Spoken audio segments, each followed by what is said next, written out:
Ladies and gentlemen, get ready for Lowcountry Lunatics with your hosts, Chef Giuseppe from Apostoli Specialty Foods and New York Nick, two damn Yankees. Headed down south for the winter, but you just couldn't get them to leave. They're here to stay every Friday on the Lunatic Network. What's up, Lunatic fans? This is New York Nicky T. I am here with Chef Giuseppe, and today we are honored. We are honored to have our first interview. Let's see where this one goes. We are here with Jamie. Don't let me see what I do with this last name. This should just roll off my tongue, right? It should. Brooklyn Italian. Trasciatti. How close was I, Jamie? Was I good? Very close. Jamie Trasciatti. Now, Jamie, I'm on your LinkedIn page, but why don't you give me the Brooklyn street corner breakdown of what it is you do? Listen, I mean, in a nutshell, we help businesses grow. I mean, we go from SaaS, CRMs, data as a service. We work with large real estate investors, real estate operators, limited partners, general partners. People are looking for large investments for their projects. I mean, in a nutshell, that's what we do. All right, now, Jamie, I got uncles that help people with their businesses. You follow? You follow? I got family, right? So you need help with your business. I know a guy, but I'm thinking this is a little different. So I'm just do you assist in bringing people together, the creative and the investor? Is that what you're doing? Are you bridging that gap, or if you could just be a little more like, why would I go, man, get Jamie on the phone? See, what we do is we market to real estate operators and general partners through Facebook, Instagram. They come to us looking for investments into new development projects, core plus, different real estate projects. We are technically introducers, and we go and find the correct family office. I don't know if you're familiar with family offices or multifamily offices, but essentially they're just a corporation that manages ultra high net worth investors' money. Me and Jamie got hooked up, so Apostoli Farms, $25 million. I pitched that to him. I saw an ad on Instagram. I think your advertising campaign was brilliant. So I sent him a message, I think, and then about a month later, we ended up hooking up, and I got to tell him about this farm project. And he's like, this is right up the alley for some of these investors that he already had, kind of lined up. And this is Goodfellas Business Services, correct? Yes. So we recently did a reboot of our company. As much as I love the name, people were kind of skittish a little bit to work with us. They're like, I don't want some loan shark coming at me.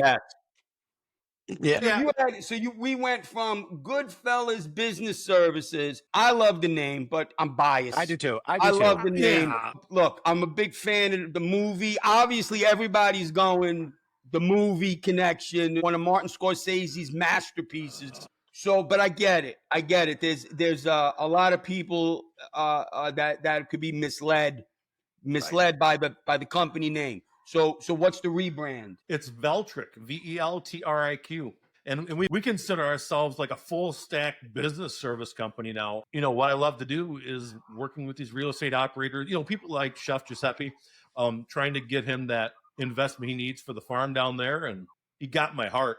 Like brothers now. It's beyond business now. Nice. Yeah, 100%. How big's your team, Jamie? I've got a team, including myself, 5 of us. Yeah. Okay.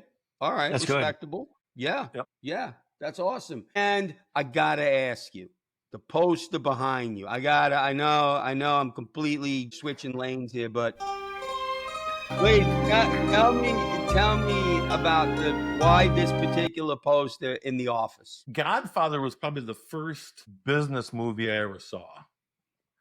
And it really, my great-grandfather came over from Perugia, Italy, or Umbria in that province, snuck in through Canada, made his way to Northeast Pennsylvania, worked there for a few years in the coal mines, different things, saved up money, went back to Pennsylvania and brought the whole damn family over.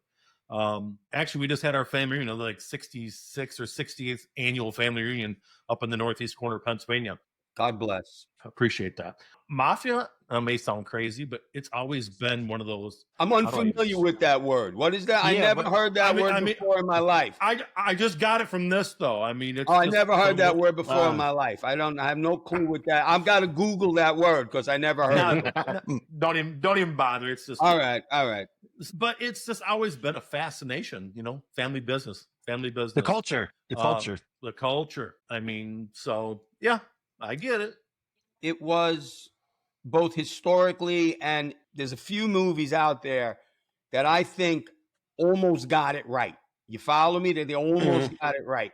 And what it was is at the time, Italians came to the United States around the 1900s, 19 teens, and the people who were already here, which were mostly the Dutch and the Irish, weren't too happy that the Italians were showing up in the numbers that we were showing up. So what we did as a culture was we had to look out for ourselves. Because we weren't nobody was helping us. No. So the Italians were looking out for the Italians. And then, I joked a minute ago, but like you weren't going to the bank and getting a loan. The banks weren't talking to you. Banks give money to people who have money. We all know how that works. If I don't need the loan, the bank will give me the loan. Right? And if you need the loan, the bank's like, nah, I can't help you. Right? Right. So back in the day, this wasn't that long ago, 100 years ago. I know some of you who were born in the 2000s, you're like, oh my God, 100 years ago. I'm like, no, my grandfather and my grandmother were very much alive during what I'm talking about. Mm-hmm. Yes. And so the Italians, we had to look after ourselves. That is kind of brought back from the motherland, the old country. Yep. And that's what developed. Okay, you wanted to start a business, whatever the business was. Okay, we'll help you. We will somehow work it out with each other. And internally, for the most part, it worked harmoniously. But the movies, the movies don't want a boring story. They want explosions and stuff. So they're that's what sells. Come on, people. That's what sells. Yep. Naked women and explosions. Boom. You got a blockbuster hit movie. Done. That's what you got. That's right. Done. Right. But you got one of these movies that's like has a lot of dialogue and people are like, yeah, I don't want to see that. I need an explosion and a boob. And then, you got it. So the movies glorify the negative or the violence or whatever. The violence, yeah. That's what the movies glorify. But there's a lot more to it. And again, I'm born in the 60s. I was a baby in the 70s, high school, college in the 80s. Now it was already kind of past. It already peaked, peaked in the 40s-ish around there. But it was still very look, you knew what was going on at the club. You follow? I'm not talking about the disco. I'm not talking about the music, but just the social club on the corner. The Bergen Hunting Fish Club. Yeah. I'm just going to say the club on the corner. We're going to leave it at that. The social club on the corner, which was basically a storefront where they painted the glass windows. They painted over the windows. You couldn't see inside, right? You couldn't see in, except there was some strategically placed scratches so you could see out the glass, but you couldn't see in the glass. Yeah. And whatever went on in there. I don't know. I don't remember. If you want to know what the hell Nicky T's talking about, it's the Godfather poster behind Jamie's head.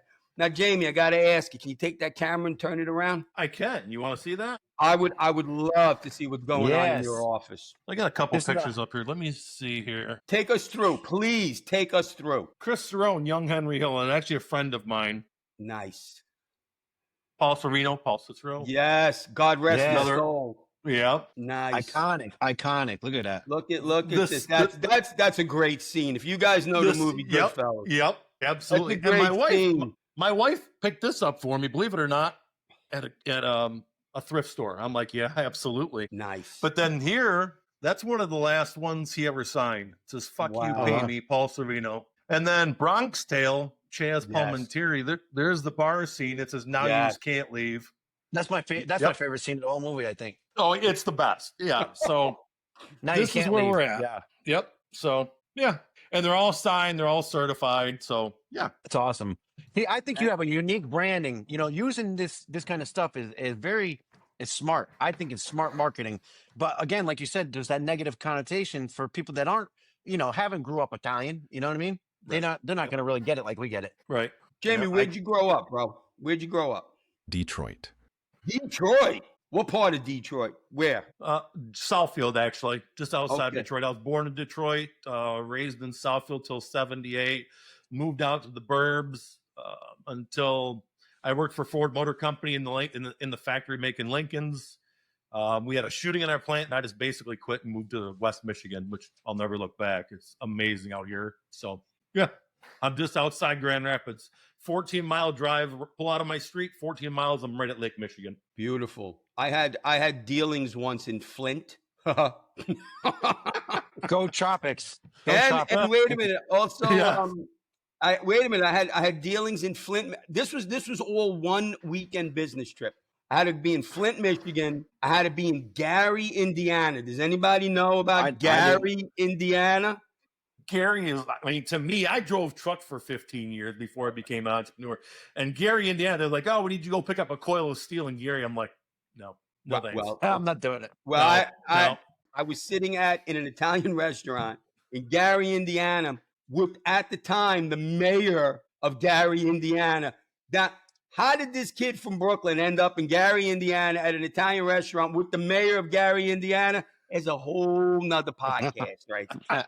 I'd like to be a part of that one because that interesting. But I had to be in Flint, I had to be in Gary, Indiana, and then I finished the trip in Chicago. So I drove around the whole lake, which is not that big of a drive if you don't know. It's not, you do that drive rather quickly. I did the whole trip, and I forget where. I had steak in Chicago. I forget, a very decent steakhouse. Please, I'm sorry. The name escapes me right now. And yeah, and that was a normal weekend business trip for me at the time. For whatever reason, I had to be there. And for those of you that don't know, Gary, Indiana, I don't know about today. But when I was there, it was the murder capital of the United States of America. Now that's per capita, meaning for every 100 people, how many murders per 100 people. So it's not a big town. It's not. I don't know what the population is. It wasn't very big, but you had a really good chance of getting shanked. You just walking the street. That was Gary, Indiana, and and here I am, a kid in Brooklyn, just going, okay, Gary, Indiana, let's go. So, Jamie, big Italian family as a young man, still today. I mean, full Italian, both sides, all four grandparents. No, just two, sadly. So I shouldn't say sadly, but I could. What about the other two that sadly are not Italian? That are going to hear this and want to kill you. Yeah, and I'm not even gonna say it now. Irish, German on the other side. Okay, all right. That's it. It's Chef Giuseppe over here, and also Hank Hill and Jimmy Conway, half Irish, half Italian. If those of us that know the two names I just dropped, they're also right. which is why they couldn't make it all the way in. They could only go so far, and they were half. They were half. Yeah. The glass ceiling. Yeah. See, I can go all the way, but I'm not. I'm not. Yeah. I left that life way behind me, Jamie. I don't know if you know anything about me and Chef and where we come from and what we did. I'll just run away from Brooklyn and leave this mess behind me. And within 3 weeks of me moving to Charleston, I got 3 cop cars in front of my brand new address. I'm here 20 days. That's it. There's 3 cop cars in front of my brand new Charleston address. And I'm like this. How'd they find me? I'm minding my own business down here. I can't. Yeah. They're making sure you're gonna keep minding your business down there. Yeah, that's for sure.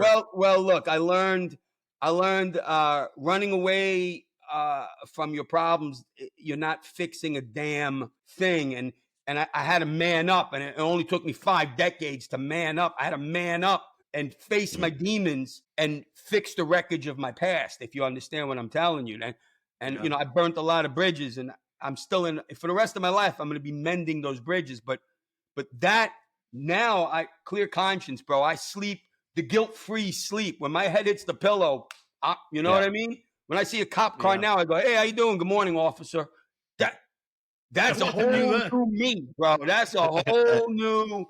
When I saw a cop, I crossed the street and ran in the alleyway and then looked over my shoulder and said, "Oh shit."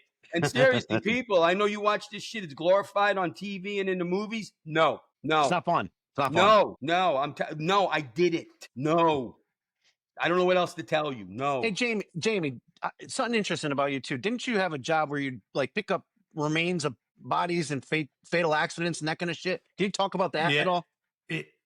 From let's see, probably January of 15 until just a couple of years ago, we owned one of the largest crime scene and trauma cleanup companies in Michigan. Wow, I could have gave you so much business.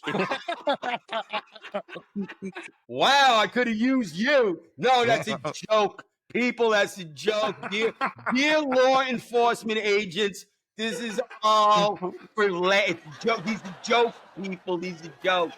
Holy smokes. Oh, yeah. My wife is going to watch this and go, you can't air that. It's going to be edited. It's going to be 2 minutes in the front, 2 minutes in the back. Hey, thanks for stopping by. This whole hour interview is going to be about 38 seconds long. Right. These are jokes, people. These are jokes. Yeah, so we cleaned up suicides, homicides, undiscovered death, mold remediation, hoarding. We did a lot of hoarding jobs. That was our specialty. We did, in under 10 years, we did just under 650 hoarding cleanouts. Holy shit.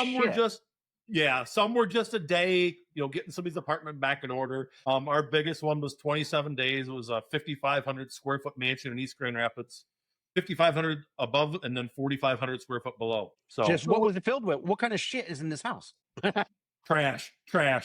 Literally trash. Literally like that. Like there's no hidden treasure chest in the house. Not at that one. I mean, we've found some cool stuff. We really have, but at that one, no, there was nothing. The guy had no power, no power, no water, no. Oh, he's alive. The dude was still alive. He was. This isn't like after somebody passes on and the family tells you to come in and clean it out. Some of them are. This one was not. But okay, yeah. And if you, all right, this is just us talking now. Nobody's listening. So if you go, Lena, listen.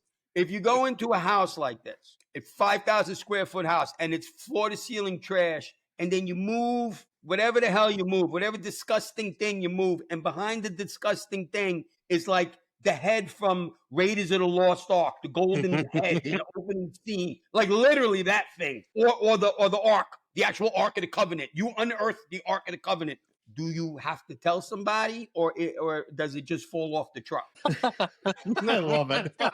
Reminds me of selling cigarettes. Forget it. I mean, it depends. It depends on the family. We've had families to go, here's the house key. Yes. Don't call us till it's done. We don't want anything. Wow. We have had those. Wow.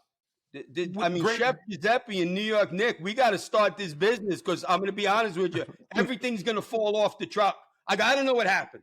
We put it on the truck. I made a left turn. I hit a pothole. I don't know. It ain't there no more. We don't know what happened. What am I going to tell you? We didn't find anything. No, nothing. We did a huge hoarding clean out over by Detroit, and we were there for about 14 days. Lady was 92 years old, passed away. Older brother came in, hired us. He goes, we don't really want anything. Well, we ended up finding 5 different bank accounts, checking books. Yes. They all had over $1 million in them.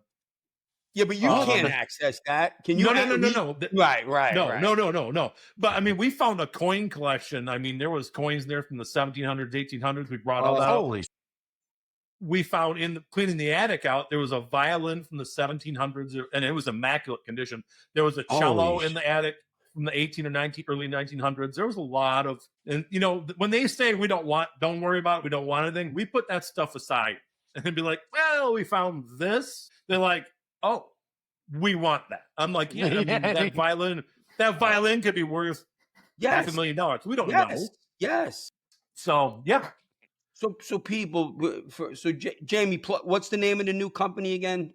What's the rebranding? Veltric. It's going to be my last business. I'm not going to sell it. I was on almost every job, when I owned my cleanup company. And I had cleaned up some pretty traumatic things that really bothered me. It will forever stick with me. At that point in time, I brought a general manager on, and I kind of stepped back. Took a year and a half off with my wife. We just kind of hung out, didn't do much. Is this a legacy project now? Is your exit strategy handing it down to the kids, the grandkids? Is that the play? Ideally, my one daughter, she just graduated from the Space Arts program, and then my youngest, she just is a senior this year, and she's fallen head over heels in graphic design. Oh wow! So I don't know. I don't know. And I honestly, I just turned 53 14 days ago, and I'm like, I don't have any intentions of stopping or slowing down. Well, happy birthday. Happy belated birthday. I appreciate it. Thanks, Buon guys. compleanno. I appreciate that.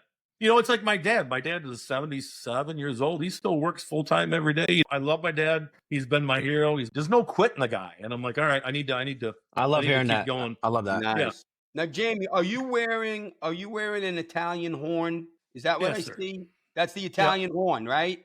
Yes, Yeah, sir. that's old school, people. Really? What is that? I don't know anything about it. School me. What is this? See, that's the half of Irish in him talking right now. That's what that is. The half Irish. And also, I used to have one. I don't have it now. I used to have one. It was red. It was the red Italian horn. I used to wear it the next chili to the pepper. And everybody used to go, Nick, why are you wearing the pepper? I swear, people used to go, Nick, why are you wearing the pepper? Absolutely. And I would go, I'm not even gonna pretend I heard you just now. I'm gonna just keep walking. Go ahead, Jamie. Tell them what the Italian horn is. I'm sorry, guys. It's shit. essentially to ward off the bad spirits. Yes, Is what it comes down to. there's a specific one. There's a specific one. It's called the Maloik. The Maloik, which means the evil eye. The evil eye, the Maloik. Now, if somebody they give you this with the fingers. If somebody gave you the Maloik, right? You had to dig up somebody's great grandmother that knew how to remove it from you, and that took, there was like a whole process where they put a smoking hot towel over your head and she'd pray over you and do a novena and 87 Hail Marys, and people believe this stuff. No shit. Last week I saw an Italian nonna. She's cooking like in the kitchen. She's got onions and yes. And they said nobody knows what this is. And I was like, what the? Yes, but like you said, all that history. My grandparents. My Nona is 93 years old. I'm gonna have to talk to her. She's been holding out on me. The Maloik, the evil eye, the evil eye. You wear the pepper. You wear the jalapeno, people, please. You wear the horn, the Italian horn, to ward off the evil spirits. Now I'll do you one better. When I was real small, like not even pre-K yet, like small, 2-3 years old. My whole life, my mother had me. I always wear 2 shirts. My entire life, my whole life, I always wear 2 shirts. I wear this one, and then I wear the top shirt. My whole life. My mother did this, and I never stopped doing it. So when I was tiny, I had the St. Christopher medal with a red ribbon. You boys know what you gentlemen? Yes, I know. Yeah. Red ribbon, St. Christopher medal with a little teeny gold safety pin. And that lived permanently on the T-shirt. So whatever you wore over it, you could see it poking out. And I wore that, I think, all of elementary school. I think all the way to like the 5th or the 6th grade, I had the St. Christopher medal. And if I look somewhere upstairs, I could probably dig out a 55-year-old St. Christopher medal somewhere upstairs. My dad still wears one on his chain. Yes. And I think he's had it since he was freaking 10 years old, I think. God bless. Crap. Yes. Yeah. And this is heritage and tradition that it breaks my heart that when like Jamie and myself, like even Chef, who's just a handful of years behind us, like he didn't know about the Maloik and he didn't know about the horn. Like right. It goes away and it breaks my heart. It breaks my heart that's something that was so family, just like normal. Like it's just normal, just normal. Like the other day I mentioned the word braciole. You know what a braciole is, Jamie? Nobody knows what a fucking braciole is. Nobody knows what it is. I go to an Italian restaurant in the South. I go, you got braciole? They go, what? I go, Forget about I'm it. gonna go home. I'm going home. See ya. Make my own brajol. I make it delicious, by the way. Let me back up a second, Chef. You can't buy these for yourself. They have to be gifted to you. Really? Amen. So, Correct. It won't work. It doesn't work. It won't work. This one was for my youngest daughter. I actually have another one in my closet. Yeah, I'm gonna buy you one. I'm gonna buy you one. I need it. I'm gonna buy you one. Yeah, everybody does. I'm gonna yell at my nonna. Oh, you know what? Get your 90-year-old Nona to hook you up. That would be a good one. It'd be That's a good the way to go. I mean, I'd be honored to hook you up with one, but I think Nona should do it. She used to have a little thing on her mantle, a little plaque with the St. Christopher. I think there's a prayer associated with the St. Is it a St. Christopher prayer, right? I grew up very, very, very strict Roman Catholic, like scary, strict Roman. I'm a former altar boy. Now, there's only one God. I still believe that. There's only one Father, the creator of everything. I strongly believe that. However, each one of the saints kind of has a job. Right. And one is the saint of travel. Like if you're traveling, I forget who, but we used to hang them on the rearview mirror. Maybe St. Anthony, I don't know. St. Joseph, Jesus' father, was the saint of the babies. When you had a baby, you had a St. Joseph, or you had to put it on the crib so that, God forbid, nothing would happen to the baby. So now again, there's only one God, but he would delegate. Yeah, but what was the saint? If you're trying to sell your house, you had to have a statue buried in your backyard or your front yard. What? You know what I'm talking about? Oh, that's brilliant. No. What is No. Yes. I don't know what it was. Yeah, but you had to bury a saint maybe facing the house. I don't remember what I saw it long time ago. All over Brooklyn, on every front lawn, you knew where the Italians were, because in the front lawn was a statue of Virgin Mary in this little house, like a little half shell. You guys know what I'm talking about? I do. Yeah, I do. Yeah. Wait, it would get better. They would have one floodlight on the front lawn, so after sunset, the Virgin Mary statue, which was about 2 feet tall, was lit up. Yeah. Same way in Detroit. I mean, all my grandparents' neighbors, they all, yep. Connecticut too, yeah. And everybody had a fig tree in the backyard. I got a fig tree right now in my backyard. And that comes from, I don't know where that came from, but everybody in my family had a fig tree. All you needed was and there ain't a lot of dirt in Brooklyn. It's all cement. Everywhere you look, it's concrete. But if you had a little teeny patch of dirt, boom, fig tree. Fig tree. We all had fig trees. I thought that was a southern thing. And then in the wintertime, you got to wrap the fig tree up with 18 tarps, and you got to put an upside-down bucket on the top of the fig tree, and it would survive the New York winter. And then in the spring, you unwrap it, and boom, you harvest these gorgeous dark purple, delicious figs. And if you people never ate a fig off a tree, you're missing out. I'm telling you, you're missing out. Hey, you guys got plastic on your furniture? Where did that start? What was that all about? Bro, that was brilliant. I just had nightmare flashbacks from when I was a little. Your legs sticking to that shit. You get up off the couch and your legs stick to it. Your sweaty ass would stick to the sofa cushion, and when you stood up, it'd be like, you're like. I think I lost a layer of skin on the back of my legs a couple times. Yeah. Oh yeah. And even the chef's cracking up. And even with the plastic, and people, this was thick plastic. This wasn't thin. This was industrial fucking plastic. Oh, I don't know. Sorry, I said fuck. I said it twice. So this was industrial plastic. And even with the plastic on the sofa, I forbid you spilt something. I forbid. Fuck. Yeah. You gotta hold your cup. You gotta hold your cup like this. You go with a straw. No. It don't spill. We had to go in the kitchen. You weren't even getting close. No. And no one is watching with a wooden spoon. Oh, dude. I had one of those broke on my ass one time. Broke it in half. Dude.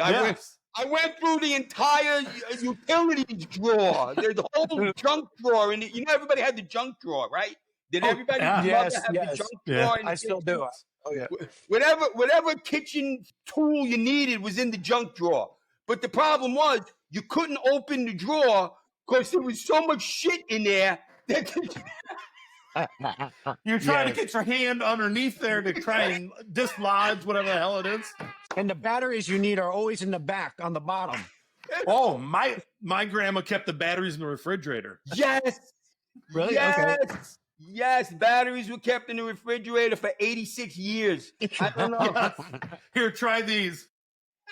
It never Let me died. knock the frost off of them. Yeah. Chef Giuseppe, just before you came on, Jamie, Chef Giuseppe goes, "Hey, Nick, what are we going to talk about?" And I said, I always tell him the same thing. I go, "Don't worry." I said, just hit the record button and watch what happens. This is hysterical. Oh, my God. Fucking hysterical. Jamie, unless there's seriously, my brother, I don't want to eat up your whole afternoon, but if there's anything very specifically, like would be serious for 40 seconds, if I can be serious for 40 seconds, if there's anything you want to put out there to whoever's watching. If somebody's watching out there and they need to, they're looking to grow their business, hit me up. I mean, That's right. eltriq.io. And, we've got a multitude of services. Jamie, thank you, my brother. Yes. Thank you. Thank you so Thank much. you. This Thank has been you. a This is good. blast. I had a great time. And I had a great anytime you guys want me on. Bro, Get next on time the we have horn. you on, we're not talking no business, zero business. We're going to talk about meatballs and sausage and peppers. That's it. That's all we're going to Hey. talk about. I'm making pesto sauce tonight. Pesto. Which- Yeah. Garden basil, too. You got your own basil in the garden, don't you? Yep. We got two giant planters of basil on the deck, so you ain't got to walk. All right, very no far. way, no way, no way. Now he opened up a whole thing. I can't. I almost hung up the phone. Now It's wait the a minute. Italian. It's the Italian goodbye. It's we're Wait gonna a be here minute. for an hour. Right. At Oh, 9:30, you grab your wife. You go start saying goodnight now. Now, Start shaking because your I want to keys. be in the car at midnight. I'm gonna drop the cash envelope, and we're gonna make our way I around. want. Yeah. There's another thing. I don't want a card. Nobody gives a shit about the card. Congratulations. No. Put your a stack of hundreds, wrap it in a Post-it note. Congratulations, love Uncle Nick, and and don't do nothing stupid. That's it. Here's your envelope. Go. That's an Italian Christmas wedding gift, and it's brilliant. That's it. That's all I want. The greatest gift certificate in the world is a stack of $100 bills. Greatest gift certificate in the world. All right, now I want to get back to the pesto. Now wait a minute. I got one question: with or without pinoli nuts? With Thank you, there we go. My brother right here, Jamie, knows how to make pesto. them damn things are expensive as shit too. Holy cow! God. Holy smokes. Yes. Jamie with the Italian horn. Then now Chef Giuseppe's known. Next time we see Chef Giuseppe, I'm going to have one. we're gonna be. I want to see the horn, bro, and I want it in red because I want everybody in Charleston to go. How come you're wearing a jalapeno Pepper. around your neck? I'm calling her right. I'm calling her right now. I'm calling her right after the show. I got to. You're like, You're gonna listen. drop bombs on me. Oh, we're gonna try to say goodbye one more time, like we're at the wedding. One more. Can't say. See, the rest of the world just says goodbye and they walk out. You don't know how we operate. You can't leave. You can't. Well, I'm gonna piss myself here. We got to go. We got to. I'm about to piss. For real, or like for real, you gotta. Like for real. Yes. Yes. Get a bucket under the desk. Nobody will know. Who's gonna fucking know? My wife and Donna will know. They'll be looking at underneath the desk is showing. Jamie. For shit's Jamie, sakes. thank you, Jamie. I laughed my ass off, bro. Thank you so much. Thank you. No, It's thank fun. you guys. This We're has been gonna, a we're blast. gonna have you on Anytime. again, bro. We are 100% I hope gonna so. have you on again. God Thank bless you. Jamie. God bless you, bro. All God right, bless I'm you hanging guys up. too. Later, Take care. boy. See ya. Later.